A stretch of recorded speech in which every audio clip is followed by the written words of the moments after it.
Уже в 11-й раз вот это слово значит, что на самые разные театральные площадки приходит молодежь, а точнее молодые режиссеры из самых разных уголков России. Приходят они и их ремесло, спектакли, пьесы и постановки.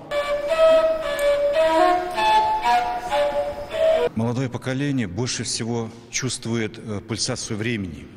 А вот когда это они понимают, через спектакли, через артистов, они вытаскивают идею автора, и спектакль создается очень оригинальным. Да, и к слову о возрасте режиссера, который заявился на участие в нем, не может быть больше 35. А вот моложе можно. И чем талантливее, тем лучше.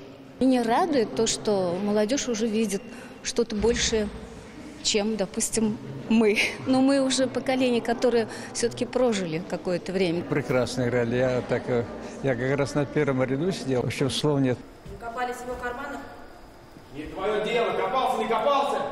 Прямо сейчас за этими дверьми идет очередная конкурсная работа. Театр из Башкортостана на понятном молодежи языке рассказывает о вечных темах любви и любви к стране. Сразу после выступят казанские мастера, а уже завтра сразу 3 постановки из Буинска, Казани и Уфы, которые и завершат эту неделю. Сразу после к работе приступят жюри, которые и оценят силу молодости. Рамиль Шайдуллин, Игорь Романов, ТНВ, Казань. Все новости дня, выпуски программы «Новости Татарстана», программы и фильмы на сайте tnv.ru и на YouTube-канале ТНВ. Подписывайтесь.